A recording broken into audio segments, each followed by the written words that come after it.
¿Qué tal, amigos? ¿Cómo están? Nuevamente su amigo y servidor Jorge Aguiñaga, con un programa más que sin duda esperamos que esté increíble, pero sobre todo que pueda brindarles las herramientas, que pueda brindarles los recursos para poder pues estar al frente en esta línea de batalla que sin duda atenta contra la vida, contra la familia, contra las libertades. Y bueno, pues antes de iniciar, tengo un comercial que me gustaría transmitir, así que sin preámbulos, los enlazo a este comercial porque es importante que lo escuchen. Sarah Winter llegó a ser una de las líderes feministas más representativas de Latinoamérica. Con apenas 20 años, fue fundadora en Brasil de FEM, la organización conocida en todo el mundo por sus ataques a objetivos religiosos y políticos. En esos años, era común ver imágenes de Sarah Winter con el torso desnudo, atacando iglesias o siendo arrastrada por la policía. Sin embargo, tras dar a luz a su hijo en 2015, Sarah tuvo una profunda transformación que la llevó a convertirse en defensora de los niños por nacer y a denunciar al movimiento feminista. Hola, Ciudad de México, ¿qué tal? Soy Sarah Winter, ex feminista y actualmente soy activista por la vida y por la familia. Les quiero invitar a participar del primer entrenamiento en militancia conservadora del mundo, que va a ser ubicado en tu ciudad al día 22 de febrero en el Hotel Lepanto, de las 10 de la mañana hasta las 9 de la noche, con un entrenamiento donde yo te voy a revelar todas las técnicas que yo como feminista aprendí en Ucrania y hoy las subvertí, las considerando con las virtudes cristianas, para que juntos podamos utilizar las armas del enemigo basadas en la fe de Dios para conquistar y ganar la batalla cultural. Para más informaciones sobre boletos, cupos, ubicación, aquí abajo en la descripción del video. Te espero para juntos reconquistarnos el territorio que la izquierda hace muchos años nos ha robado. Cuento contigo.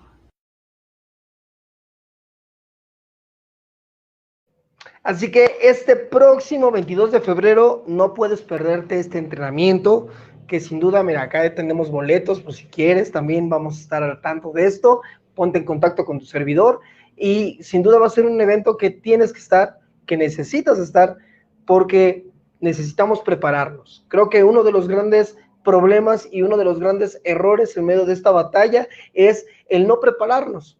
Y citando un pasaje que me gusta mucho dentro de la Biblia, Oseas 4:6, dice que el pueblo se perdió porque le faltó conocimiento, no hubo sabiduría. Así que si tú quieres hacer frente a todos estos ataques en contra de la familia, en contra de la vida, es importante que te capacites, que te entrenes, pero sobre todo que tengas los argumentos para poder hablar sobre estos temas que hoy en día están golpeando constantemente las libertades, la familia y la vida. Así que, bueno, pues sin más preámbulos, vamos a entrar de lleno al tema que tenemos el día de hoy, que como bien lo comentábamos, es un tema importante, un tema muy bueno, porque vamos a abordar, pues, nuevamente sobre este asunto de la familia, el cómo se ha venido generando un ataque frontal y directo contra la familia.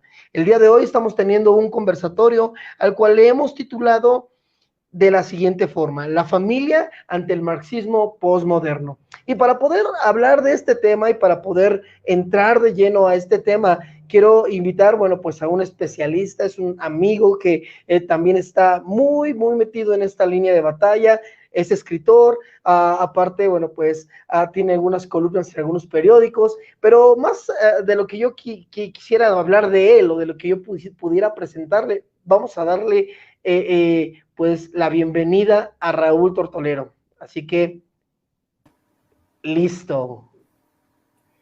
Amigo, ya estás aquí con nosotros. Gracias. ¿Cómo estás, estimado Jorge? Muy buenas noches al auditorio. Gracias por la invitación. No, gracias a ti, porque sé que eres una persona que tienes bastantes cosas y que estás haciendo bastantes cosas. Y bueno, pues gracias por brindarnos este espacio para poder dialogar de un tema muy importante.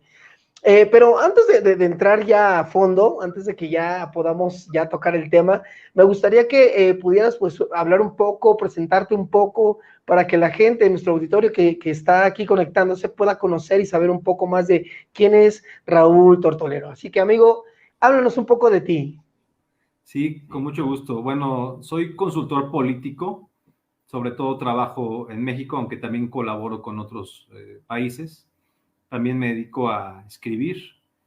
Actualmente estoy escribiendo sobre todo para Estados Unidos, para el Pan Am Post, que tiene su sede en Miami, como también para la Gaceta de la Iberosfera, que tiene su sede en Madrid, España.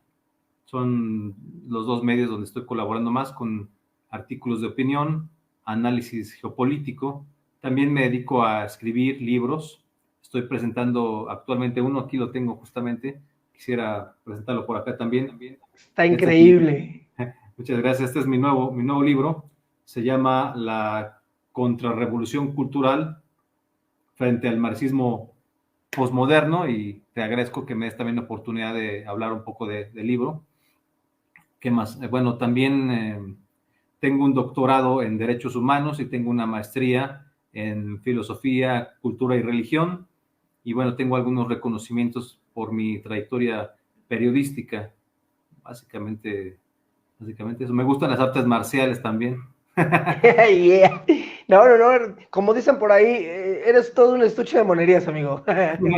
Gracias. Soy activista pro vida, soy activista pro familia, soy católico y bueno, pues creo en el ecumenismo, en la hermandad de todos los cristianos, la hermandad que constituye la cristiandad, como alguna vez se le llamara también a Occidente, que es lo que defendemos, sobre todo los valores tradicionales de Occidente.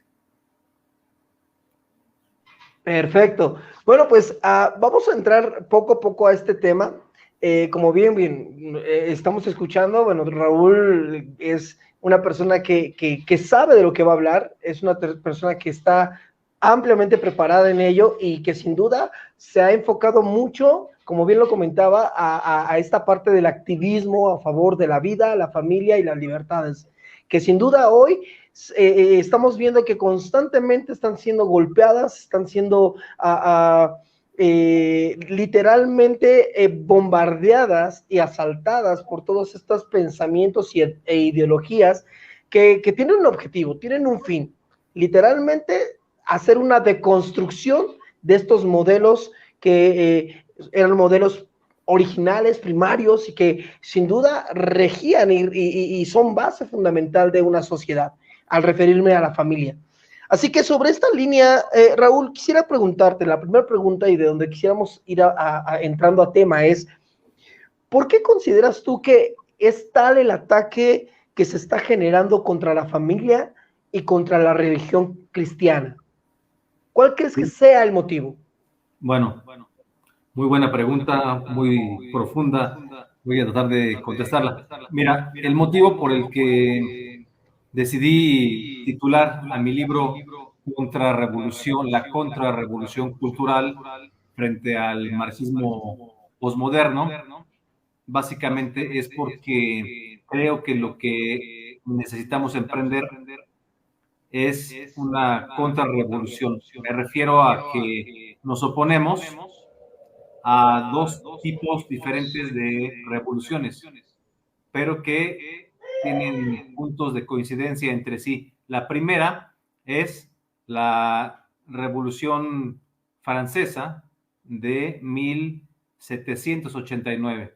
En esta revolución, básicamente lo que ocurre es que los revolucionarios intentan expulsar de la vida cotidiana, de la vida humana, a Dios y a la religión y a la iglesia, a todo, como centro de la vida social, centro de la vida política, centro de la vida cultural, como lo fue durante todo el medievo, que no es cierto que haya sido ninguna época oscura, ni nada, ¿no? Bueno, al menos yo no lo veo así, creo que al contrario, estuvo llena de pensadores, de filósofos, de gente muy importante, ¿no? De creadores.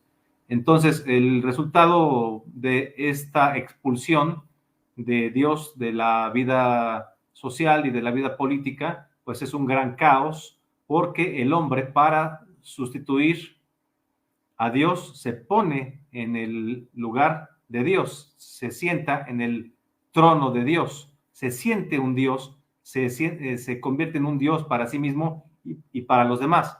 Y bueno, como es evidente que el ser humano no es ningún Dios, entonces aquí hay graves problemas, se agrandan todavía los problemas, no se solucionan los problemas que querían, pues, supuestamente resolver, sino que se agrandan muchísimo, y estos problemas realmente los venimos arrastrando todavía. Ahorita voy a explicar un poco más. También otra cosa que hacen los revolucionarios, que es altamente simbólica, altísimamente simbólica, es meterse a la Catedral de Notre Dame en Francia y tomar a la Virgen y sacarla de allí para poner en su lugar a una prostituta de la calle, vestida, disfrazada como la diosa Razón, porque la Razón, bueno, ya no estamos acostumbrados a pensarlo así, pero la Razón es una diosa griega, entonces disfrazan a esta prostituta como la Razón y la ponen en el lugar de la Virgen María. O sea, creo que si hubiera una estampa que pudiera resumir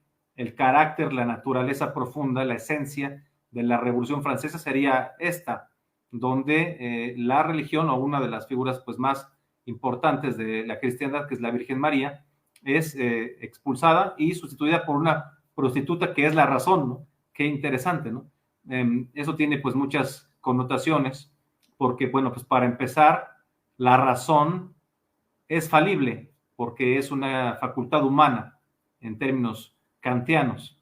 No se puede creer en la razón como si fuera Dios, porque la razón pues no es Dios, no es la creadora del mundo, no es la creadora del universo, no es la creadora del ser humano ni de nada, ¿no?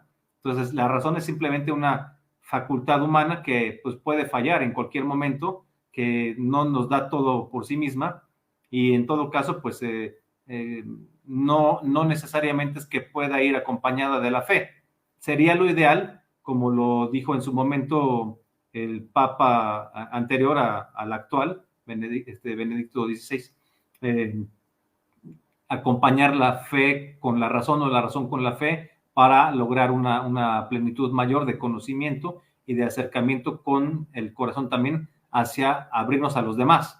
Pero si es la pura razón, si es solo la razón, entonces termina, como lo han criticado muchos, incluidos los teóricos de la Escuela de Frankfurt, termina en una instrumentalización del otro, es decir, de qué forma me puedo servir de otra persona para conseguir mis propios fines.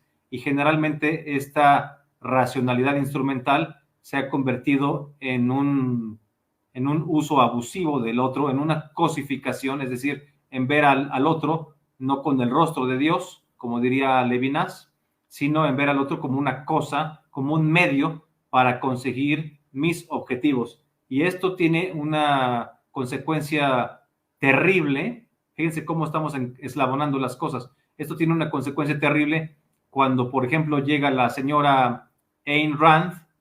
Ayn Rand fue una filósofa rusa, judía, atea, que se fue a vivir a Estados Unidos, pero ella es la abuelita de estas señoras liber progres que traen los sobacos peludos y sus trapos verdes y todo este cuento. Ella es la autora de la frase o del concepto de que el feto es solo un embrión, un conjunto, un costalito de células que no tiene pues alma, ni sentimientos, ni nada. Entonces tú puedes abortarlo libremente como mujer porque pues te estorba. Si te estorba el embrión para tu proyecto de vida, si te estorba porque vas a trabajar, si te estorba porque tienes que viajar, si te estorba porque prefieres tener un perro y un gato y una casa bonita, si estás comprando el coche y no te alcanza pues para los pañales del bebé o para la comida o lo que sea, pues entonces abórtalo, pero además sin sentir ninguna culpa. Este es un concepto de Ayn Rand que ahora por supuesto se ha convertido en casi un mantra que repiten a todas horas las señoras abortistas de todos los lugares del mundo. Esta señora... Y que a veces, perdón, Raúl, sobre esto que estás comentando, a veces ni siquiera tienen los motivos o las razones de por qué algo argumentan tal cosa, ¿no? Solamente lo repiten como si fueran grabadoras, pero sin en verdad tener un sustento que diga, bueno, por esta razón nosotros argumentamos que son solamente un conjunto de células, ¿no? Entonces, claro. Qué interesante todo esto que nos estás comentando, ¿eh? Qué fuerte, y cómo se viene poco a poco delineando, ¿no? Agarrando un punto con otro. Así que sigamos, Raúl. Sí, gracias. Bueno, entonces, esta es una de las consecuencias de expulsar a Dios de la vida de uno, donde pues ya si no existe Dios, si yo soy el Dios para los demás y para mí mismo, pues puedo hacer lo que quiera. Entonces los demás pues no me importan, puedo pasar por encima de sus intereses, de sus sentimientos, y los puedo ver como un simple medio, puedo pisotear sus derechos, incluidos los de mis propios hijos, ¿no? Donde pues si ya tuve relaciones sexuales, pues hay un fruto de esto y lo puedo abortar o desecharlo, porque inclusive pues es como un inquilino que nadie le dijo que llegara a vivir en mi cuerpo. Bueno, la mujer pensaría así, ¿no? Estas ideas también son ideas del supremacismo feminista. Más adelante platicaré qué entiendo por supremacismo feminista, como uno de los diferentes supremacismos de las nuevas izquierdas, del marxismo posmoderno. Pero bueno, regresando un poco a la Revolución Francesa, donde empieza también mucho de este liberalismo, ¿no? Esa es la cuna de muchas ideas progresistas que vemos hoy en día. No toda la fuente es el marxismo. A veces pensamos que Marx es el único autor, digamos, que dio pie a la destrucción de la familia y a la destrucción de la sociedad funcionando de una forma libre a nivel económico y a nivel cultural. Pero no es el único. Antes de Marx, recordemos que emitió su manifiesto comunista en 1848. Entonces, la Revolución Francesa es previa, es anterior, y con la Revolución Francesa nace la modernidad, lo que hoy conocemos como modernidad, que no es un sinónimo de algo contemporáneo, de algo nuevo, de algo novedoso, ¿no? Cuando decimos modernidad, nos referimos, digamos, a un periodo de tiempo que empieza un poco ahí por la Revolución Francesa, con las ideas de la Ilustración, luego evoluciona un poco con la Revolución Industrial y finalmente llega a tener un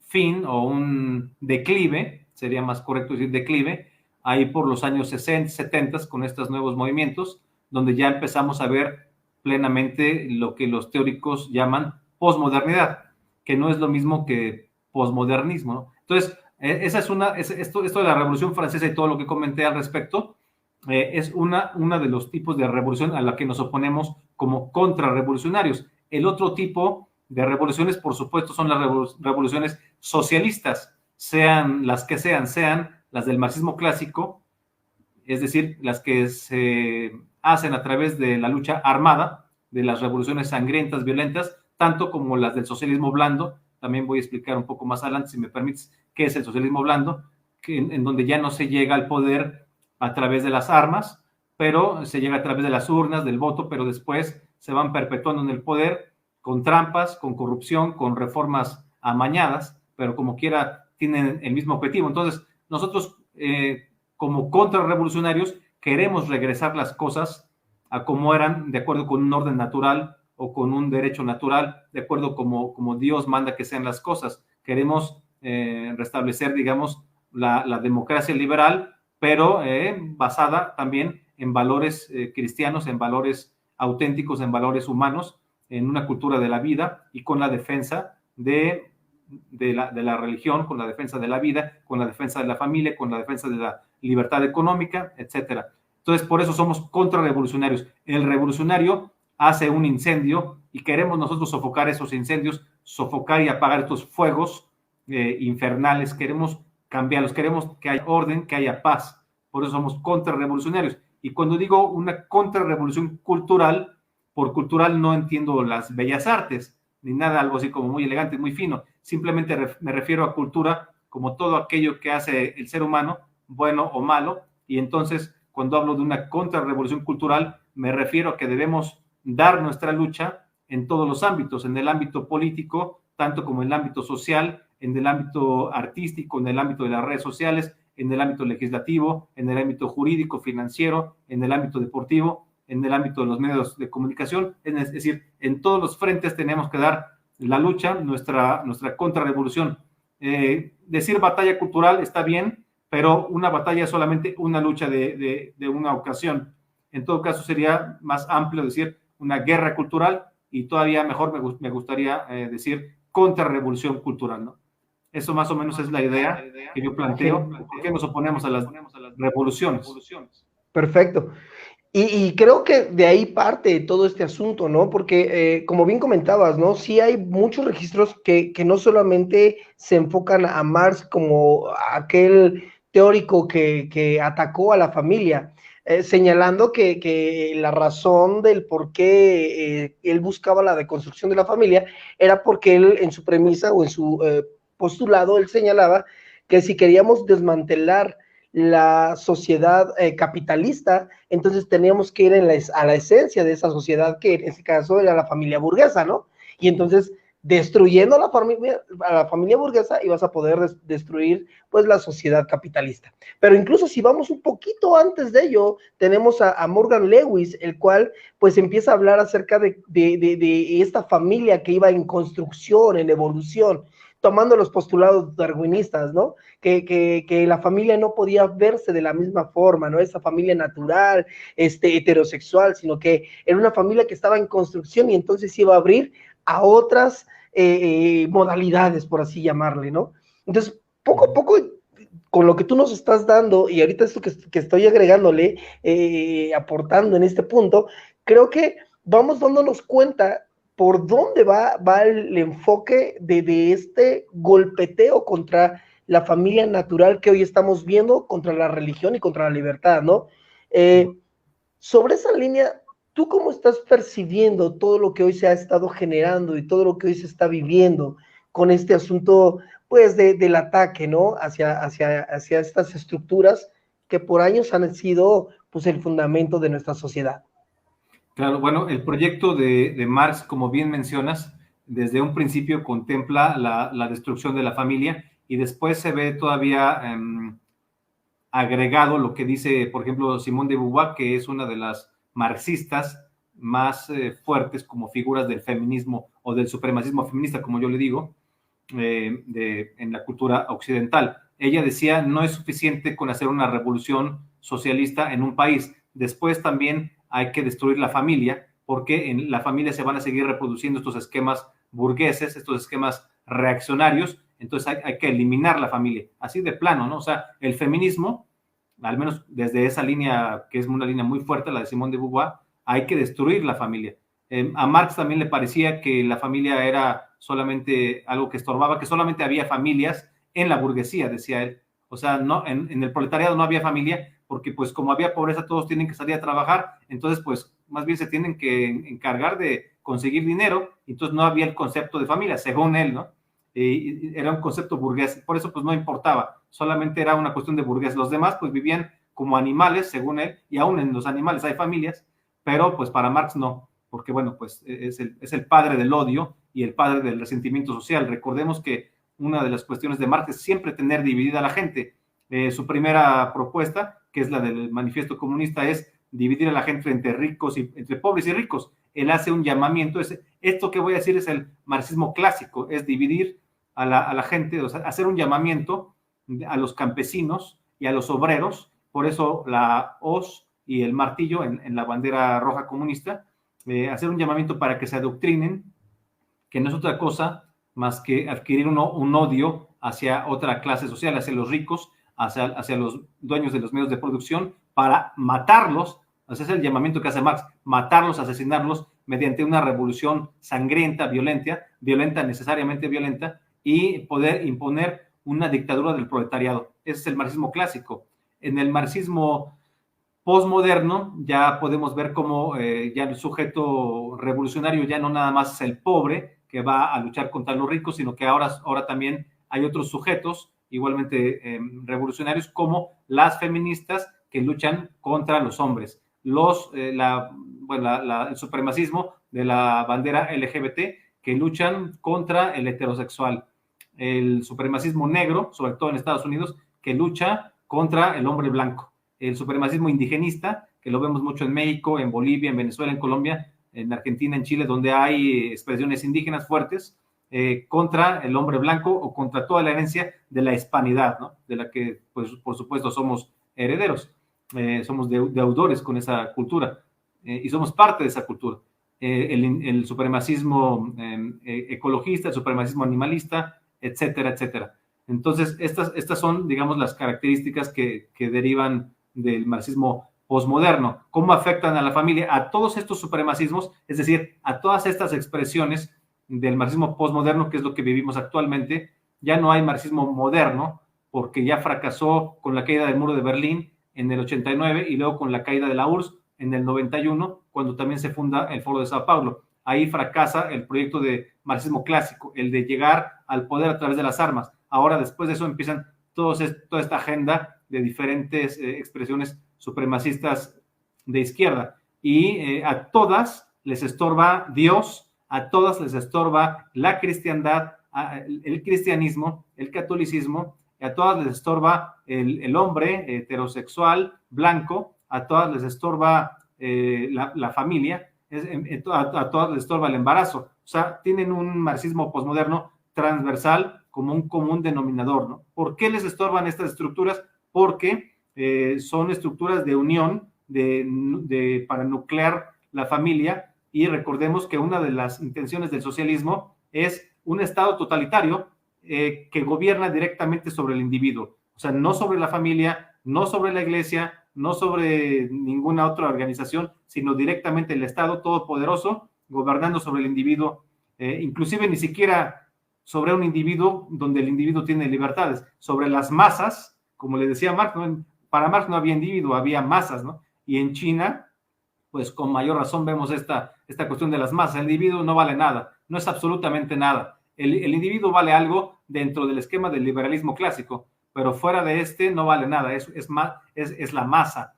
Y entonces el Estado totalitario puede gobernar, puede darles sus cheques, que es lo que intentan también, sobre todo ahora con el socialismo blando, dar cheques a los grupos vulnerables, que son estos mismos, las feministas, los negros, los indígenas, los ecologistas. O sea, reciben cheques todas estas personas, más aparte otras como los ancianos o la gente que tiene algún problema físico, alguna discapacidad, alguna cuestión diferente, reciben cheques, o los ninis que no tienen ninguna discapacidad, más que son unos flojos, en fin, unos decidiosos, entonces reciben su cheque y toda una familia de esa manera vive directamente del Estado.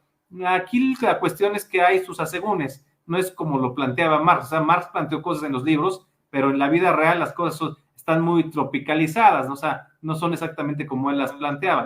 Pero la idea es mucho de la realidad, ¿no?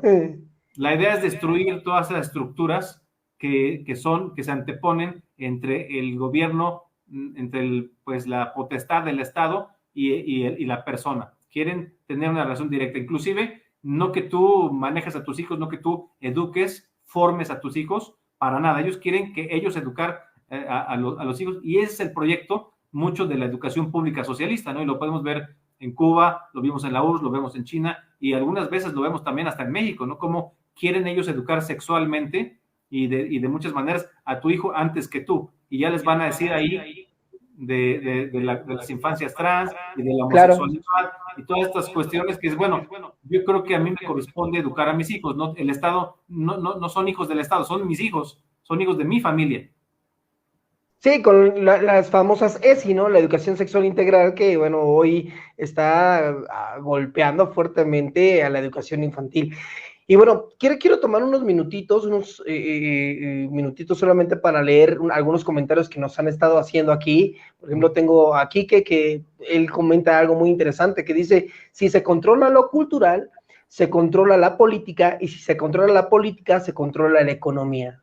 Entonces, todo va de la mano, ¿no? Todo va desde un control cultural hasta un control económico, ¿no? Y muy bien planteado, como tú ahorita lo comentabas, ¿no? O sea, todo va, no, digamos que ante lo que hoy estamos viendo y ante estos parámetros que hoy estamos viendo de gobiernos y de todos estos pequeños grupos que en hegemonía se están uniendo para poder hacer un frente, pues es lo que estamos viendo, ¿no? El control por parte de un solo sector, ¿no? De un solo grupo, ¿no? Tú comentaste algo que me gustaría que entráramos un poquito más a fondo en ello, y lo que tú comentabas es sobre el asunto, sobre la cuestión del marxismo clásico, el marxismo que bien representa a Marx y plantea a Marx, a un marxismo posmoderno, que es el que hoy estamos viviendo, ¿no? Y creo que ahí es donde algunos no comprenden este punto o bien se pueden trabar en el sentido de confundir los ideales de este marxismo clásico a los ideales y principios que está estableciendo hoy este marxismo posmoderno. Entonces, no sé si nos puedes hablar un poco sobre esto, que bien creo que es importante darle ahí el toque que se requiere. Sí, claro. Bueno, en el marxismo clásico, como decíamos, se hacía un llamamiento a los pobres, a los proletarios del mundo, para unirse, para juntos encabezar una revolución armada y eliminar, matar, asesinar a los dueños de los medios de producción, a los ricos, a los que le llama Marx burgueses, para imponer una dictadura del proletariado, que como siempre digo, pues nunca ha habido ninguna dictadura del proletariado. Sí que ha habido muchas dictaduras, eso sí, y socialistas muy perniciosas, muy dañinas, que solo dejan miseria y persecución y un gran exilio, unas grandes diásporas, donde quiera que suceden estos gobiernos dictatoriales de izquierda, pero nunca han sido dictaduras del proletariado, es decir, los que llegan a gobernar en estas dictaduras socialistas se convierten en los nuevos ricos. Ahí está un ejemplo muy claro de Fidel Castro, con 900 millones de dólares en sus cuentas, como su patrimonio, y esto no lo digo yo, lo dice la revista Forbes, lo pueden googlear y revisar. Además está por ahí su hijo, uno de sus hijos, ahí paseándose en un yate, un yate pues millonario, ahí por Grecia, hay video de eso, y su nieto ahí paseándose en un coche, no sé si es un Mercedes-Benz, un coche de lujo, en alguna carretera por ahí de Cuba. O sea, pues estas son las dictaduras, ¿no? O sea, son los nuevos ricos, sustituyen a una clase económica pues poderosa, previa, la dueña de las fábricas, de los medios de producción, para ponerse ellos como los siguientes dueños a través de las armas, como si fuera una piñata, el país y la economía, y pues a la hora que destruyes esa piñata, te arrojas sobre la fruta y te quedas la mayor parte de esa fruta que cae, ¿no? O sea, eso es lo que sucede, ¿no? Entonces, ese es el marxismo clásico. En el marxismo posmoderno, bueno, te voy a decir, a principios de los 80s, por ahí 70s, 80s, en Estados Unidos sobre todo se empezó a acuñar el concepto de marxismo cultural. Okay. A mí no me gusta usar para nada este término, porque además es erróneo. Cultura es todo aquello que hace el ser humano, no nada más aquello que es bonito y no nada más aquello que tiene que ver con las bellas artes. O sea, a veces pensamos que cultura es el cine, el teatro, la danza, la música, la poesía, ¿no? La literatura y pues bueno, las bellas artes, ¿no? Pero evidentemente no. Cultura es todo aquello que produce un ser humano, tecnología, escritura, comida, todo es cultura. Todo lo que hace el ser humano es cultura. El hombre no hace naturaleza. Recordemos que hay una contraposición entre cultura y natura. Por un lado está la cultura, que es lo que hace el hombre, y por otro lado está natura, que es toda la naturaleza, todo lo natural. Eso no lo puede producir el hombre. Ya lo hizo Diosito, ¿no? Ya lo hizo Dios. Entonces, por eso todo lo que hace el hombre es cultural. Marxismo cultural, se empezó a usar este término para diferenciar el marxismo, este tipo de marxismo, del marxismo armado. Pero es un error decirlo así porque el marxismo armado, el clásico, el que llama a hacer la revolución con las armas, también es cultura. También, aunque tenga armas, también es una expresión que es una manifestación cultural, ¿no? También, 100%, totalmente. Entonces, el marxismo posmoderno se refiere a todo tipo de expresión que intenta lo mismo, llegar al poder, imponer dictaduras del proletariado, todo esto, pero ya por diferentes vías. Lo que varían aquí son los métodos. Ya no sé, también es cultural, por supuesto, ¿no? O sea, el marxismo posmoderno, tanto como el marxismo clásico, también es cultural. Ahora dicen también, he escuchado que dicen Gramsci, ¿no? El famoso filósofo italiano que estuvo todo el tiempo en la cárcel, no sé cuántas décadas estuvo en la cárcel, y allí escribió sus cuadernitos, todo eso. Bueno, ese señor no es ningún padre de las nuevas izquierdas, de ninguna manera lo es. Ese señor ni se entera de lo que son las nuevas izquierdas. Ese señor era simplemente un precursor de estrategias, diría yo. Lo que escribe él son estrategias de cómo allanar el camino, de cómo alfombrar el camino para finalmente propiciar una nueva revolución armada. O sea, el señor Antonio Gramsci seguía creyendo como marxista clásico en las revoluciones armadas. Cuando él habla de buscar hegemonías culturales, de tomar el poder, de tomar el control de las universidades, de la pedagogía y generar escuelas de pensamiento, adoctrinar a través de los centros escolares. Bueno, todo eso era únicamente para crear las condiciones de una revolución armada. No era para sustituir, no era para dejar de lado las revoluciones armadas. Es decir, lo que hizo Gramsci no es que sea nada más cultural, es también marxismo clásico, ¿no? ¿Cuándo viene entonces el marxismo posmoderno? ¿Cuándo empieza eso? Yo diría aquí varias fuentes. En principio diría, la escuela de Frankfurt, es muy importante, la escuela de Frankfurt, ellos sí son precursores del marxismo posmoderno. Y aquí, con una figura en especial, diré yo que no es propiamente de la escuela de Frankfurt, pero que, digamos que gravita en esa galaxia de la escuela de Frankfurt, que es Wilhelm Reich, el que escribió estas cuestiones de el orgasmo como una medida para la felicidad del ser humano. O sea, él pensaba que en la medida en que tú puedas tener los mejores orgasmos, entonces serás más feliz. Entonces, imagínate nada más el tipo de vida que vas a llevar bajo estos conceptos. O sea, hedonismo, ¿no? Hedonismo.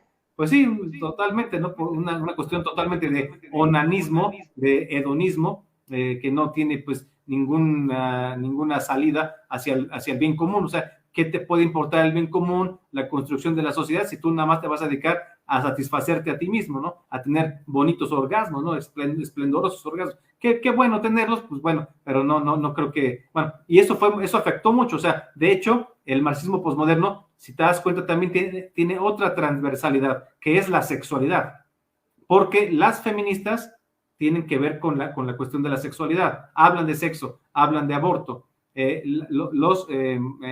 por ejemplo, por supuesto, la bandera LGBT, hablan de la sexualidad, ¿no? Tiene como la ideología de género, habla de la sexualidad, todo en las nuevas izquierdas se basa, tiene esta transversalidad, ¿no? La cuestión de la sexualidad y también de la identidad, no solo de la sexualidad, pero también de la identidad, pero de la sexualidad de una forma predominante, ¿no? Entonces, estas luchas se van dando, digamos, a partir de la escuela de Frankfurt, y luego viene otra gran escuela, que es la escuela, aquí sí, de los teóricos de la posmodernidad. Esta es una escuela francesa, no fue fundada por Michel Foucault, ni él tampoco se puede considerar, ni se consideraba a sí mismo como un posmoderno, ni tampoco como un postestructuralista, pero todos en la escuela francesa de la posmodernidad son marxistas. Todos el 95% eran marxistas. Y entonces, bueno, aquí también, que mucha gente odia gratuitamente, te voy a decir, dicho sea de paso, mucha gente odia gratuitamente a los posmodernos, sin percibir que ellos, pues básicamente lo que hacían era un retrato de lo que ocurría, un retrato del fracaso de la modernidad, un retrato de la crítica, del agotamiento de los valores, entre comillas, de la modernidad. Sería un poco extenso hablar de eso, pero no es que haya que odiarlos porque ellos forzaron la realidad y ellos dijeron que no sé qué. O sea, creo que aquí la gente está malinterpretando un poco. No es que hayan ellos...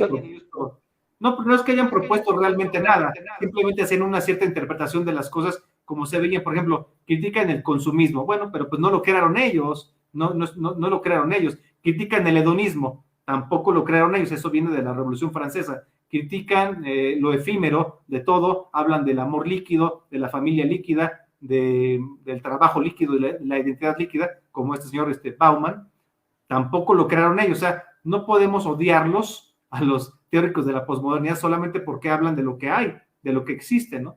Lo que hay que hacer es estudiar de dónde viene el agotamiento de la cultura moderna. Sus orígenes, ¿no? Para que de ahí entonces podamos entender cuáles son las bases y los fundamentos de cada uno. Así es, también es incorrecto decir posmodernismo. Posmodernismo se refiere a una corriente artística, o sea, así como hay barroco, como hay neoclásico, como hay art déco, también hay posmodernismo. Es una corriente, digamos, artística.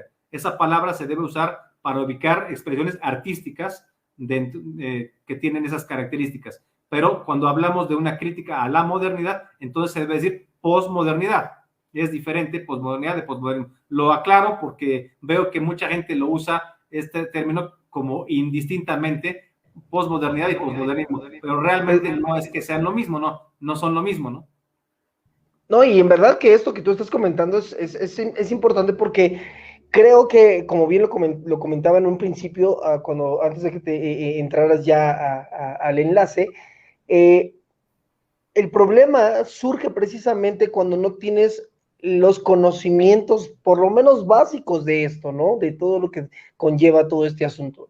Y hoy últimamente, créeme que en medio de la batalla que nos ha tocado librar, yo sé que también tú lo has estado viviendo, de pronto te das cuenta que hay gente que publica, que postea, que habla de este tema, pero que a veces los fundamentos o las ideas que presenta son como medio raras, ¿no? Dirían por ahí medio chatas, ¿no? No se les va, o sea, no se les encuentra el sentido ni la idea correcta.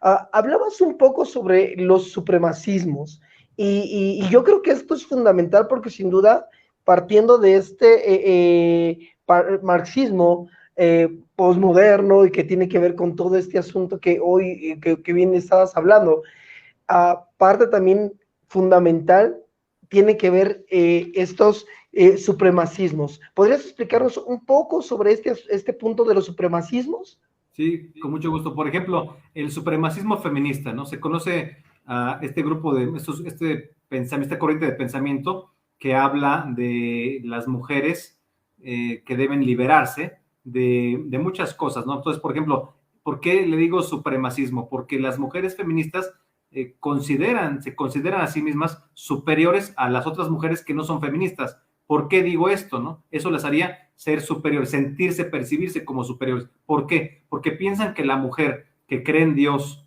que es católica o cristiana, la mujer que tiene religión, la mujer que está casada, la mujer que le hace caso a su marido, la mujer que quiere tener hijos, la mujer que quiere pues hacer las labores también, no dejar de trabajar, pero también colaborar como toda la familia en la casa. Esa mujer piensa que es una esclava, que es inferior. Ellas, las feministas, dicen que ya se liberaron de todo, ya se liberaron de Dios, son ateas, o odian a Dios, o a lo mejor son satánicas algunas, ¿no? Me ha tocado ver casos que ya extremos que dices, bueno, tanto es su odio contra Dios, contra lo que ellas creen que es Dios, tanto es su odio que se van para el otro lado, son adoras de Satanás, o sabrá Dios de qué otras expresiones, ¿no?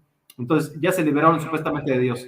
Incluso, Raúl, muchos grupos feministas que hoy vemos presentan exactamente esta parte oculta o ocultista o obscura y se hacen llamar, exacto, se hacen llamar las brujas, ¿no? Se hacen llamar... Eso viene justamente de esta rebeldía, esta oposición a Dios. Entonces, siguiendo un poco, ahorita regresamos a lo de la Wicca y todo este rollo. Mira, entonces, las supremacistas dicen, yo ya me liberé de Dios, me liberé de la religión, me liberé del clero, o sea, de la estructura, ¿no? Me liberé de los curas, me liberé de la institución matrimonial, del matrimonio, ya no estoy casada, me liberé de mi esposo, me liberé de mi papá, me liberé de mis hijos. Entonces soy una mujer totalmente libre, ya puedo hacer lo que quiera. ¿Y qué es lo que quieren? ¿Qué es lo que hacen? ¿Qué es lo que hacen que sea tan edificante, tan hermoso, tan espectacular, como para haber supuestamente abolido todas estas estructuras importantes que realmente le dan forma y sentido a la vida humana? Pues ya no hacen nada, lo que hacen es, pues honestamente, es acostarse con quien sea, a la hora que sea, embarazarse a lo tonto, enamorarse de cualquier pelafustán, pues como odian a los hombres, pues no pueden considerar al hombre bueno, entonces pues solamente tienen relaciones sexuales, lo usan, se usan mutuamente, se embarazan porque además ni siquiera saben hacer las cosas de una manera que no genere resultados negativos o resultados no esperados, entonces se embarazan y abortan como si fuera cualquier cosa, ¿no? Como jalarle al excusado, ¿no? O sea, con todo respeto. Y luego, podríamos señalar que entonces esto podría ser un tipo de una vida anárquica, en donde totalmente ya no hay nada, ¿no? Donde ya no hay... Es una vida caótica, una vida sin sentido, porque mira, esto que empieza, como decíamos, en la Revolución Francesa, de tratar de eliminar a Dios de la vida humana, pues es absurdo, porque mira, el ser humano, y no lo digo yo, lo dice, por ejemplo, Mircea Eliade, es religioso. Tenemos en nuestra esencia el sentido religioso, el sentido de la trascendencia. Estamos hechos para la trascendencia y esto es muy claro porque todos lo hemos sentido, o sea, no nos llena nada material, ¿no? O sea, solamente nos sentimos plenos cuando amamos a Dios, cuando sentimos la comunión con Dios de una manera u otra, cuando sentimos la comunión con nuestros padres, con nuestros hermanos, con nuestra esposa, con las mujeres con su esposo, con nuestros hijos, cuando amamos la creación de Dios, cuando sentimos el amor de Dios. Entonces es que nos sentimos bien y entonces en ese momento no importa lo que tengamos a nivel material. O sea, no podemos encontrar la trascendencia en la casa, en el mueble, en el coche, en la reja bonita, pintada de blanco, en el refrigerador bonito grande, en el televisor grande, en el celular más caro, último modelo. No podemos encontrar la trascendencia en la ropita de marca, ni tampoco en el perreo intenso, ni en ninguna otra cosa, ¿no? O sea, esas cosas todas son superficiales, todas son banales, aunque ganes bien. Te voy a decir que hay gente que gana muchísimo dinero y está totalmente sola, totalmente destruida, totalmente infeliz, ¿no? Hay gente que se enajena con el deporte, que quieren, digo, qué bueno que hagan deporte, pero van a los gimnasios, están súper así tronados, ¿no? Muy fit, muy fuertes, las chavas también, que se ponen hasta implantes en los pechos, en las nalgas, en fin, tampoco les va a dar nunca la felicidad, porque la felicidad no está en eso. Una vez que sacaste a Dios de tu vida, y no es que esté yo evangelizando a nadie, digo, a lo mejor yo no soy sacerdote ni nada, pero bueno, soy un católico militante y bueno, creo que es mi deber decirlo también de paso, ¿no? O sea, creo que se presta la ocasión. O sea, una vez que eliminas a Dios de tu vida, no vas a encontrar satisfacción en absolutamente nada y vas a tardarte años en buscar estar bien en esto y en aquello y en aquello y en aquello, tratar de trascender, tratar de estar, de sentirte pleno, y no te vas a sentir pleno. En lo que más pleno te puedes sentir es en el amor. Ahí te puedes sentir realizado, pero todavía te falta Dios, todavía te falta un peldaño para elevarte totalmente. Cuando tienes a Dios, tienes todo, aunque andes medio harapiento, aunque no tengas una casa muy grande, aunque no comas cosas lujosas, no tomes champaña, aunque no tengas lujos, aunque no tengas un coche bonito, último modelo, tú te sientes muy pleno cuando estás en comunión con Dios, cuando amas a Dios, cuando aprendes a amar a Dios. Y pues las supremacistas feministas ya abolieron todo esto y nunca van a encontrar su plenitud, ni por mucho que se enreden un trapo verde en el cuello y se dejen los sobacos peludos o se pinten los pechos con groserías y barbaridades que hacen. O sea, nunca van a encontrar la plenitud. Son personas que están sufriendo, que realmente pues merecen nuestro apoyo, pero eso sí, no vamos a tolerar tampoco actos delincuenciales, actos vandálicos contra la propiedad privada. Esto sí no se vale, ¿no? Y eso es el supremacismo feminista. Ahora también está el supremacismo LGBT, donde también se sienten liberados de una sexualidad constreñida, supuestamente a una pareja fija, a tu matrimonio. Y dicen, ¿por qué podemos vivir libremente nuestra sexualidad, tener relaciones todos los días con toda la gente que queramos? Y me ha tocado ver casos, increíblemente, que ya, con todo respeto, ya no sé si haya público infantil, pero bueno, ya ni condones usan, porque ya pueden tomar una pastilla para prevenir el SIDA, no sé cómo se llama la pastilla, pero dicen que es cara, y como si ya tuvieran VIH, aunque no tengan, toman la pastilla todos los días y entonces se pueden, tener relaciones sexuales con quien quieran, a la hora que quieran, aunque tenga SIDA la otra persona, ya no se preocupan. O sea, esta cuestión, más allá de que si está bien o está mal, no puedo juzgar, que soy católico, no juzgo, pero es que es absurdo hacer eso, ¿no? O sea, ¿por qué habrías de hacer eso? Eso no te va a llevar a nada, a la sexualidad por sí misma, sin amor, sin algo estable, sin algo centrado, si está fuera de la familia, no te va a llevar a nada, te va a llevar a tu destrucción, a la destrucción de tu identidad, de tu personalidad, a la desintegración, y tarde o temprano vas a tocar fondo, vas a tener que encontrar a Dios. No hay otra, estamos hechos para Dios, para ti nos hiciste, Señor, ¿no? ¿Quién fue el que...? Sí, es verdad. Y ante ello es que pensamos y meditamos. O sea, fuimos creados para ser seres sociales. Somos seres sociales que viven en sociedad. No puedes vivir separado de esa estructura con la cual te formaron. Por tal motivo, lo que tú bien señalas, ¿no? La primera socialización que tenemos como seres humanos es con Dios, ¿no? Es una de las primeras y de las que más se debería de trabajar, pero que hoy en día se ha hecho a un lado, se ha incluso atacado, Pero la otra también es la socialización que tenemos con las otras personas, ¿no? Cuando socializamos con nuestra familia, con los vecinos, con el lugar, el entorno donde vivimos. Hoy en día todo esto, a causa de estos supremacismos, como bien lo comentabas, el feminismo, y ahora, bueno, pues el colectivo LGBT, pues están siendo alterados, están siendo golpeados, están siendo sacudidos, porque hoy pareciera que lo único o la única razón, el único propósito de existir del ser humano es para puro placer, para puro deseo y para pura satisfacción personal. Entonces, se vuelve un ser humano ególatra, egocentrista, vanidoso, que solamente piensa en satisfacción personal, no importándole lo demás, ¿no? Entonces, qué peligroso es poder entrar a este tipo de mundo, ¿no? Qué peligroso es poder entrar a este tipo de sistema en donde lo único que importa es la persona en sí misma y lo demás sale sobrando. Y eso todavía te voy a decir que eso en el mejor de los casos, porque esa persona que dice, nada más importo yo, los demás no me importan, esa persona está totalmente destruida. ¿Por qué? Porque el ser humano no es una unidad independiente de los demás, para nada, en lo absoluto. El ser humano primero está hecho para Dios, pero también para los hermanos. ¿Cómo llegas a Dios? Pues en comunidad. No puedes decir, bueno, pues ahí se ven, yo ya me voy al monte, ya no vuelvo a ver nunca a nadie, yo ahí háganse bolas y tu familia con problemas. O sea, no puede ser así. Estamos hechos para adorar a Dios, para seguir a Dios en comunidad. O sea, la comunidad es muy importante. Entonces, aquel que rechaza la comunidad y que nada más importa a sí mismo, ya está de antemano destruido, porque no, parte del bienestar de uno está en cómo está mi mamá, está en cómo está mi esposa, está en que mis hijos se estén desarrollando, estén sanos, estén fuertes, se sientan bien, sientan a gusto, estén felices, ¿no? Y esa es mi felicidad, esa debe ser mi felicidad. Pero si no me importa a nadie, nada más me importo yo, pues tampoco me importo yo. O sea, ¿yo qué soy? Ya no soy nadie, ¿no? Bueno, y nomás si me permite continuar un poquito, para redondear un poco la idea, no dejarlo desilvanado, hay otros supremacismos también, ¿no? Como por ejemplo el supremacismo negro. En Estados Unidos se ve muy claro con la teoría crítica de la raza, que está muy en boga desde hace décadas en las universidades, pero ahora está muy fuerte, y vemos grupos perniciosos y terroristas como Antifa o Black Lives Matter, que golpean inclusive gente blanca, señoras blancas, solamente porque son blancas, en las calles, ¿no? Está en un hostigamiento permanente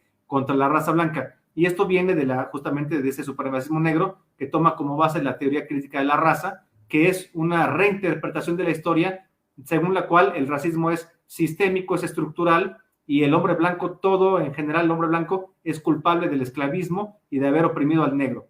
Siempre hay un elemento de lamento, de sentirse la víctima en todos estos supremacismos, ¿no? Se sienten superiores porque fueron oprimidos y ahora quieren una gran compensación, que básicamente eso es la izquierda, ¿no? O sea, un resentimiento contra alguien, contra el rico, contra el hombre, contra otra mujer, contra el hispano, contra quien sea, y entonces ahora me pagas.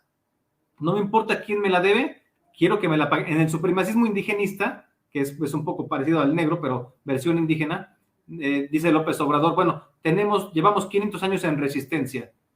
Sí, pero dice, le pide al rey que pida disculpas por la conquista y le pide al presidente español, que además también es de izquierda, es un poco absurdo lo que hace López Obrador, que le pida disculpas porque los españoles conquistaron lo que hoy es México hace 500 años.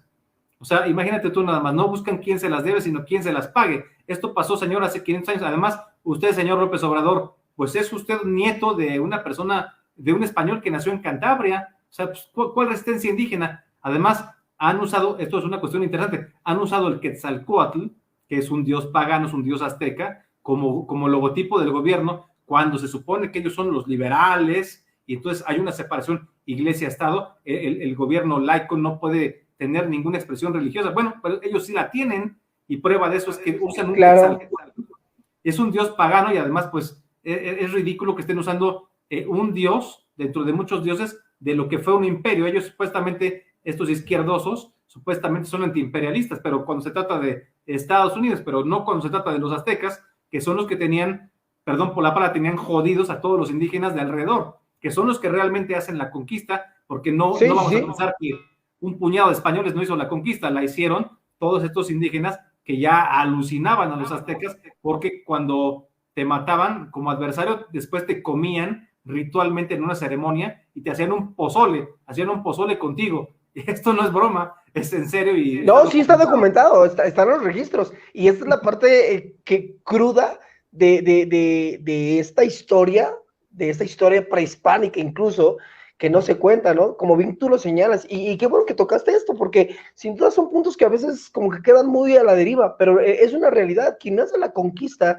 la famosa conquista española, en realidad no son los españoles, sino los pueblos que se unen a estos pocos españoles que llegan, y que entonces, cansados de toda esta barbarie a mexica, azteca, lo que hacen es atacar directamente a este imperio que ya como bien tú lo comentabas, ¿no? Ya los tenía fastidiados, los tenía cansados por el salvajismo, por lo fuerte que eran en el sentido de los impuestos y todo lo que solicitaban a los pueblos que habían dominado. Entonces, seguimos abogando o entrando en esta parte o desarrollando esta parte. ¿Qué otros supremacismos crees o puedes considerar ahorita que son de los que están golpeando a nuestra sociedad? Bueno, hablamos primero, entonces, recapitulando un poco rápido, hablamos primero de supremacismo feminista. Ya dijimos por qué. El que pone a las mujeres en contra de los hombres, que los odian realmente a los hombres, pero también odian a las mujeres que no son feministas. O sea, nunca van a defender a la mujer, solamente se defienden ellas solas como buenas hedonistas, como tú bien lo señalaste. Luego hablamos del supremacismo LGBT, que es básicamente poner a los homosexuales en contra de los heterosexuales. Bueno, ahí tienen también sus razones a ellos. Luego hablamos del supremacismo negro, que sobre todo se da en Estados Unidos, y luego del supremacismo indigenista, que se da muy fuerte en países con raíces indígenas, como por supuesto México. Y aquí a nivel institucional, a nivel presidencial, o sea, ya no nada más son colectivos, sino que eso ya está desde la presidencia. Vimos que en el Senado, ahora en Navidad, no sé si viste, pusieron un árbol de Navidad, pero en lugar de poner un nacimiento, ponen esta serpiente Quetzalcóatl, ¿no? Dragón, que es Quetzalcóatl, ¿no? O sea, ¿qué tiene que ver? ¿Qué perversos son? En serio, qué irrespetuosos. O sea, ¿qué tiene que ver Quetzalcóatl con la celebración del nacimiento de Jesucristo? Esto es marxismo posmoderno, estar denostando, saboteando nuestra cultura cristiana, no respetarla y poner sus cosas absurdas. O sea, como si en México hubiera un culto a Quetzalcóatl. Somos el 77% de la población es católica y el 11% es cristiana, según el INEGI, datos recientes. Entonces somos 88% de cristianos. ¿De dónde ponen un Quetzalcóatl? Tan absurdo como lo del aborto, ¿no? O sea, ¿quién vota por el aborto? 11 ministros de la Suprema Corte. Bueno, pero no es el tema de hoy. Otro supremacismo que habría es el ecologista, por ejemplo, ¿no? Donde, pues, como buenos marxistas posmodernos, ya dejaron la idea de Dios fuera, y entonces, pues, carentes del amor de Dios y de algo en qué creer, creen entonces en una religión que es la religión climática, estar adorando al planeta como si fuera Dios, ¿no? Y la famosa Papa Macha, ¿no? El Papa, ¿cómo se llamaba? Pachamama de Bolivia. Pachamama, exactamente. Son capaces de dar la vida por liberar unos cochinitos que van en la carretera para el rastro, o por un perro, pero son capaces de abortar. Son los mismos que promueven el aborto, ¿no? Estos supremacistas ecologistas, que va combinado con el animalismo, o sea, el amor. Ahora te voy a decir que hay dentro de lo católico también ciertas expresiones de amor a los animales, como San Antonio Abad, como San Francisco, por supuesto, ¿no? Con su cántico al creador, ¿no? Su cántico al creador y a las criaturas. Pero inclusive el padre del naturismo, dicho sea de paso, es un sacerdote católico del siglo XIX, que se llama Sebastian Kneipp, con K, Kneipp.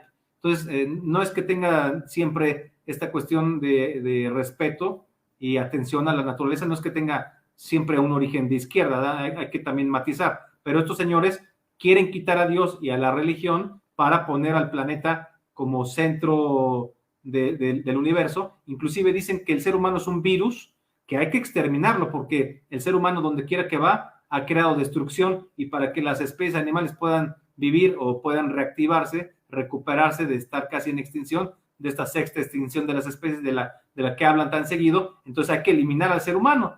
Qué bien le hacen la chamba a los acólitos del nuevo orden mundial, ¿no? Qué bien le hace, qué bien juegan estas agendas. ¿Ves? Se sirven de ellos, ¿no? Todo esto se resume un poco en la Agenda 2030, de la que sería un poco extenso hablar, pero que, si te das cuenta, captura el feminismo, captura el aborto, captura el ecologismo. O sea, la Agenda 2030 realmente trae un poco de todos estos supremacismos, no lo expresan de esa manera, pero finalmente es una deconstrucción de nuestros valores tradicionales, es una forma de ir llevando a la sociedad hacia un punto en el que nunca nos preguntaron si queríamos ir o no. O sea, pues la Agenda 2030, ¿quién votó por la Agenda 2030? ¿Tú votaste por la Agenda 2030? Nadie votó por la Agenda 2030. Muchos ni sabían que existía, o que de hecho muchos ni saben que existe la Agenda 2030, ¿no? Y es obligatoria, pensar que tiene el mismo nivel que la Constitución, el tener que implantarla en todos los países que están adscritos a la ONU. Imagínate nada más qué cosa. Impresionante. Ahora, algo que estás comentando y que con esto, bueno, estamos entrando ya a cierre de este conversatorio que sin duda, como bien lo comentas, yo creo que vamos a tener una segunda y posiblemente una tercera parte, porque esto se está poniendo muy bueno. Pero algo que tú señalabas es precisamente sobre este asunto de los supremacismos, y considero que el enfoque de estos supremacismos es literalmente, bueno, entre muchos de los que tiene, ¿no? Muchos de los propósitos que tiene, pero uno de ellos es literalmente desmantelar todos los principios y todas las bases que el cristianismo, la fe cristiana ha dejado, ¿no? La ética, la moral, los valores, todos estos principios que han regido y que rigieron por tanto tiempo a nuestras sociedades, hoy en día están siendo golpeados y desmantelados por todos estos supremacismos. Porque precisamente al desmantelar eso, lo que se va a provocar es entonces entrar literalmente a una sociedad más hedonista, en donde se vea más por el placer, en donde se acepte más, bueno, pues si la chica por el placer quedó embarazada, pues que lo aborte, no hay problema. Bueno, si por el placer está contagiándose de SIDA o de otro, pues invirtámosle ahí miles de millones para poder atender eso, cuando entonces lo que se debía de haber enfocado era más en establecer estos valores, en establecer más estos principios, más incluso esta moral que hoy incluso nosotros como hombres y mujeres creyentes nos constantemente nos atacan diciendo, pues es que esto no es un asunto de moralidad, no es un asunto de religión, pero que en realidad son bases fundamentales y que muchas de las constituciones, muchas de las leyes que se establecieron, no solamente en nuestro país, sino en otros, partieron de esa fe cristiana, de ese pensamiento judio-cristiano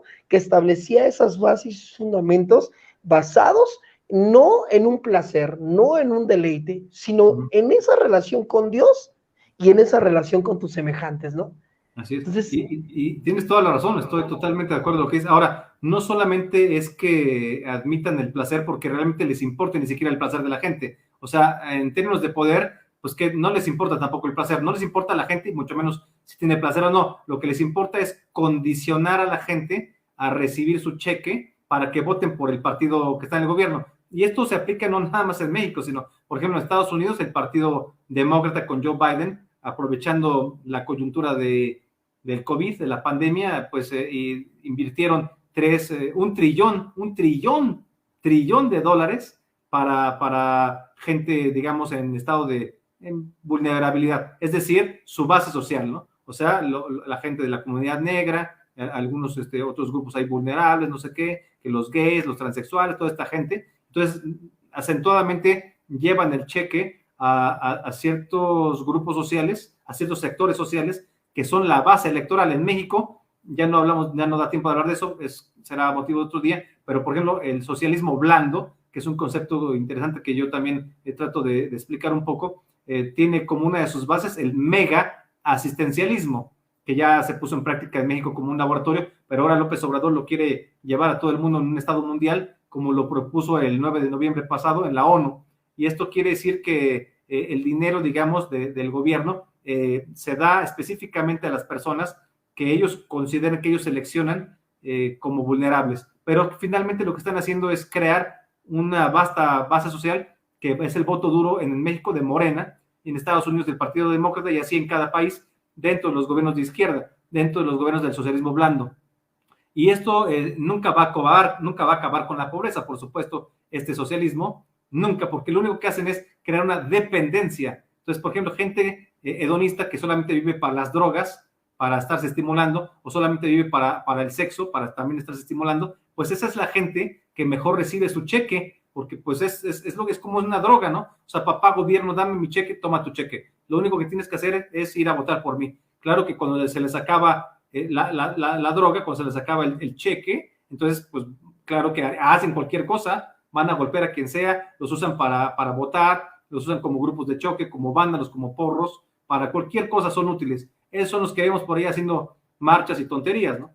Es una dependencia que crean, ¿no? Y tampoco es que le importe mucho al gobierno la ética de la gente, ni mucho menos. Lo único que quieren es, como seres humanos tipo zombificados, para gobernar, ¿no? O sea, el nuevo orden mundial, y no soy ningún conspiranoico ni nada, es simplemente gente, pues, lo más estandarizada posible, con un pensamiento único, para poderla gobernar y reinar para siempre. Recordemos, y esto no lo digo yo, que el proyecto, los ideales del nuevo orden mundial, lo dijo Bush padre, George Bush padre, ahí por las épocas de la primera invasión a Irak, del primer conflicto con Irak en 1991, es un gobierno mundial, una misma religión, una misma moneda, un mismo idioma, ¿no? Entre otros de los principales, digamos, ideales de estas élites globalistas, ¿no?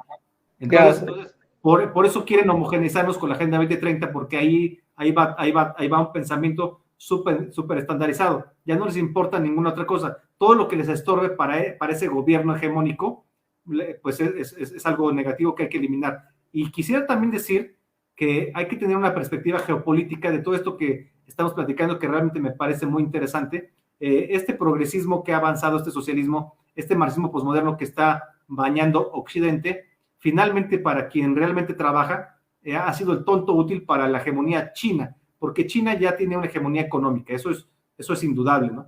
Está construyendo su hegemonía militar, pero también está construyendo su hegemonía cultural, y vemos que el globalismo occidental lo único que está haciendo es alfombrarle la llegada a facilitarle la llegada a la hegemonía cultural china, porque China se enfrenta no con un enemigo poderoso en Occidente, con la cristiandad fuerte, con una identidad en Dios, con una fe fuerte, motivado, digamos, con el sistema inmunológico poderoso, sino se enfrenta a un Occidente afeminado, sin familia, desubicado, drogado. Desmantelado, literalmente, ¿no?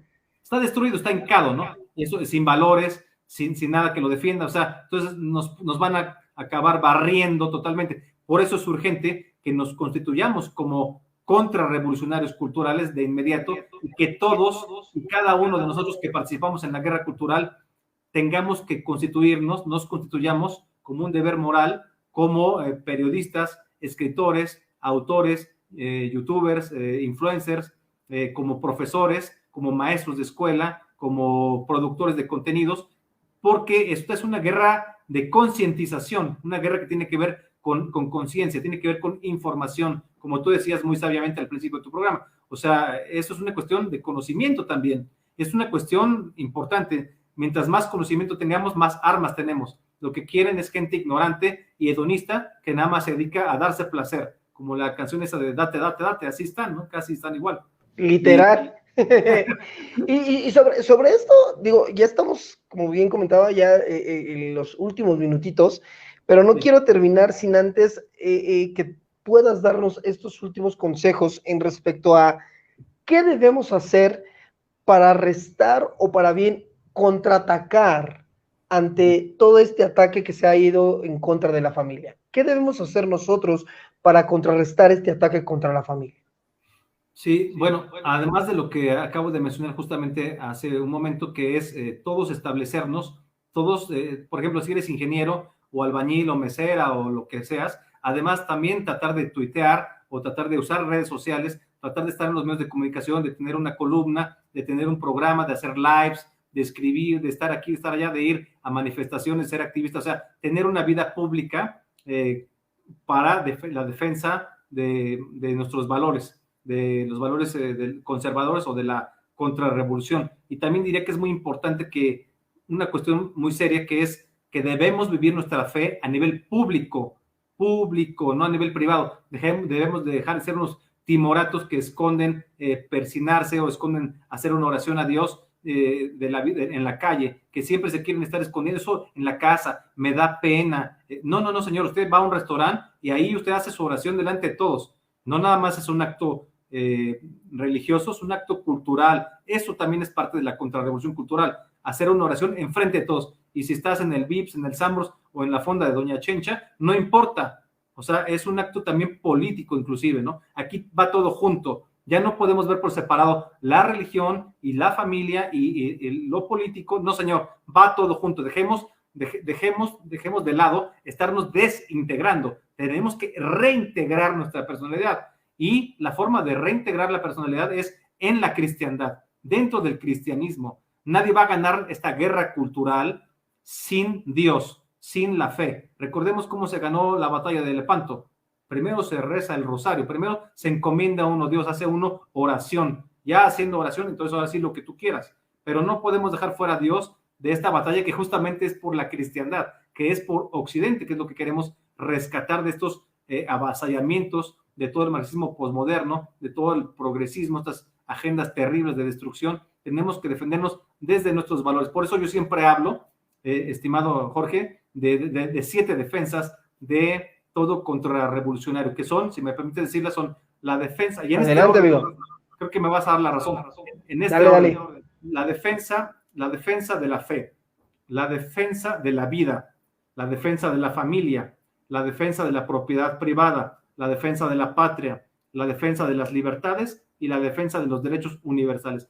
Pienso que van en ese orden porque una cosa te lleva a la otra. Para una persona que es religiosa está bien ubicada, bien centrada, lo primero es la fe. Si no tienes fe, pues ya como dijimos hace rato, no tienes el sentido de trascendencia y entonces nada más vas a luchar por tu carro y tu casa y un trabajo mejor remunerado y vas a dar codazos al de junto para quitarlo del camino y tú ganar más dinero, y eso no se puede. Ganar así no es ganar. Tenemos que ganar desde nuestros valores. Entonces yo considero que cuando vayamos a jugar fútbol, cuando vayamos a una comida, cuando vayamos a un paseo, siempre tenemos que hacer una oración. Yo lo que propongo es que hagamos oraciones colectivas, y ahí no importa que estemos católicos, cristianos y los cristianos dentro de las diferentes denominaciones que hay, podemos hacer una oración dentro de una hermandad ecuménica que somos, y eso es lo que debemos hacer, pero no solamente como lo hemos venido haciendo siempre, como un acto religioso, sino también como un acto cultural de resistencia, porque esta cuestión de la separación iglesia-estado de ninguna manera significa que yo no pueda ejercer mi libertad religiosa. Es un derecho humano. Mi libertad religiosa es un derecho humano. Nadie me lo va a quitar. No puede ser que esta separación iglesia-estado, este laicismo sea entendido como la abolición de la religión en la vida pública, tanto desde el gobierno como desde la sociedad. De ninguna manera es así. Por eso estamos tan mal, porque hemos dejado también nosotros, como herencia de la Revolución Francesa, hemos dejado a Dios fuera de todas nuestras acciones. Ahora tenemos que integrar a Dios en todas nuestras acciones. Y, por ejemplo, para los que somos católicos, a las 12 estamos rezando el Ángelus. Y o sea, estar con Dios, como lo hacen los musulmanes. Digo, no es que les copiemos, porque lo nuestro, pues, es previo, es muy anterior, ¿no? 600 años anterior. Pero tan solo ellos en esa línea nos dan mucha enseñanza, ¿no? O sea, su devoción, por así llamarle, ¿no? Por ejemplo, en nuestros casos como evangélicos, creo que esto que tú estás planteando, el hecho de que como evangélico, oye, yo voy a comer, ya sea al Vips, al Sambors, a algún restaurante lujoso, o incluso en la fondita de la esquina, y que en ese lugar yo, antes de ingerir mis alimentos, ore y le dé gracias a Dios por esos alimentos, oye, es un acto que tristemente, y yo no sé si tú lo ves desde tu lado, Raúl, pero que tristemente yo desde mi lado, desde mi trinchera, puedo ver que incluso hay muchos evangélicos, muchos cristianos, que les da miedo, que les da pena hacer ese acto, ¿no? Oye, voy a orar, voy a darles por los alimentos. Bueno, ya semi abriendo los ojitos, da gracias y órale, vámonos. Y no nada más por los alimentos. Digo, yo sí lo hago aquí en tu casa, lo hago todo el tiempo pero por ejemplo también ahí da gracias a uno. Lo primero es dar las gracias por lo que tenemos, por lo que somos, por todas las bendiciones que recibimos todos los días, aunque no nos demos cuenta de ellas. Lo primero es el agradecimiento y ya después vienen las peticiones, ¿no? Te pedimos esto y aquello. Yo siempre pido pues por los demás, por los que nos acompañan, por nuestros amigos, por nuestros compañeros de lucha, yo trato de pedir por los enfermos, por los perseguidos políticos, en fin, pero esto se puede hacer en cualquier momento del día y de la noche, sin ningún temor a nada. Si no hacemos eso, realmente pues le estamos haciendo el juego a la separación iglesia-estado de una forma absurda, a un laicismo mal comprendido. El laicismo no es la abolición de la religión, el laicismo simplemente es que no hay una religión oficial, que no hay, y de paso sí la hay, porque tienen a Quetzalcóatl en México, ¿no? Ya nos están estableciendo una religión ahí y sin que el mexicano diga nada, sin que no abramos la boquita. Oficial, pero sí podemos persinarnos, rezar, hacer oración en donde quiera que sea, y creo que debemos hacerlo. Ahora bien, los que son agnósticos o son ateos, bueno, pues ellos pues ya sabrán, en algún momento van a encontrarse a Dios. Eso no me queda ninguna duda, porque no hay, pues estamos hechos para Dios, somos criaturas de Dios. O sea, no verlo así, bueno, pues no sé, pues vivan su vida con mucha ética, con mucho amor y todo, pero les va a faltar Dios, se los garantizo que les va a faltar Dios. Es fundamental. Pero Dios va a tocar a sus puertas un día y les va a abrir sus corazones y entonces van a encontrar esa trascendencia y entonces serán felices, realmente plenos. Así es. No, pues en realidad este tema, hijo, da para más. Sé que aún tienes mucho material, Raúl, aún tienes mucho material. Y para aquellos que nos están viendo y aquellos que van a ver la repetición, ya sea por YouTube, o por otro medio, les comentamos, este próximo 5 de marzo, tanto Raúl como su servidor vamos a estar juntamente con Agustín Laje teniendo una conferencia increíble. Bueno, son 3 conferencias increíbles, y Raúl le iba a estar presentando su nuevo libro, que incluso ahí lo tienes a la mano, ¿verdad? Ese mero. Y donde en este libro está abordando todo lo que, parte de todo lo que hoy estuvimos hablando. Esto fue un pequeño extracto, una mínima parte de lo que en ese libro él está plasmando. Así que, Raúl, pues, nuevamente, amigo, gracias. Ahí igual me gustaría, si quieres ahí anunciar tus redes sociales, donde te podemos leer. O sea, tú nos has comentado que, bueno, tienes ya bastante tiempo en esa parte haciendo aspectos de, bueno, publicando y escribiendo en relación a todo lo que se está moviendo hoy en el asunto político, pero ¿dónde te podemos ver? ¿Dónde podemos leerte, amigo? Sí, muchas gracias. Bueno, en Twitter, estoy como @Raúl Tortolero 1, en Gather, que es esta nueva red social, hecha por Jason Miller, un buen amigo que pues fue asesor de Donald Trump. Se llama Gather, es Gettr, no sé si la tenemos una mano con una antorchita. Bueno, ahí también estoy igual, @Raúl Tortolero 1. Si me quieren mandar un email para el libro o también les puedo dar un WhatsApp, mi mail es raultortolero1 @yahoo.com.mx, raultortolero1 @yahoo.com.mx. Igual y quizás el teléfono para un WhatsApp o algo lo podemos poner en la descripción, si te parece bien, para no cansar a la gente. Y yo sobre todo quiero agradecerte muchísimo, de verdad, estimado Jorge. Creo que ha sido una plática pues fantástica, me gustó muchísimo estar contigo aquí en tu espacio. De veras es una persona, creo que tiene muchísimos valores, una persona brillante. Nos hace falta mucha falta gente como tú, muchos guerreros espirituales como tú lo eres, una persona además sencilla, de buen trato. Mis respetos por ti, por todo tu trabajo. Yo agradezco mucho tu paciencia, tu espacio, y me da de veras muchísimo gusto que vayamos a poder compartir el escenario el 5 de marzo contigo y con nuestro amigo Agustín Laje. Va a ser un honor estar ahí con ustedes. Tienen ya también años de experiencia en todo esto, y espero que a la gente le vaya a gustar muchísimo también. Yo creo que sí, amigo. Y bueno, pues para todos aquellos que nos están viendo, los que nos van a ver en las repeticiones, nuevamente, gracias por su tiempo. Gracias por estos minutos que sabemos que hoy fueron un poquito más, pero que valieron la pena, porque estamos dejando un tema muy, muy claro, pero al mismo tiempo con las posibilidades de abordarlo en otros momentos. Así que, Raúl, la invitación está puesta. Esperamos tener otro momento de conversatorio y poder hablar pues de todo lo que se está generando hoy, no solamente en nuestro país, sino a nivel mundial. Quiero mandar solamente saludos. Aquí tenemos a Quique, tenemos a Yola nos está viendo, mira, aquí anda también. A Emanuel, Emanuel es un amigo Playa de Vallarta, Puerto Vallarta, que también está ahorita entrándole, él es maestro. Saludos a Vallarta. Hasta Vallarta, saludos también. Y bueno, tenemos aquí varios amigos que se conectaron, y una vez más, pues gracias a todos los que se pudieron conectar. Nos vemos el próximo 5 de marzo, y recuerden que el 22 de este mes tenemos ahí también otro curso, otra capacitación con Sarah Winter, 22 de febrero a las 10 de la mañana en el Hotel Lepanto. Y por la tarde va a haber otra conferencia, así que si alguien quiere boletos, puede mandarme inbox, ahí yo le voy a dar información. Yo cuento con boletos, aquí yo tengo boletos a la mano, igual si desean, estamos para servirles. Raúl, nuevamente gracias, y al público que nos vio, gracias también. Nos vemos próxima semana con otro conversatorio que sin duda esperamos que esté igual de bueno como el de hoy. Que descansen.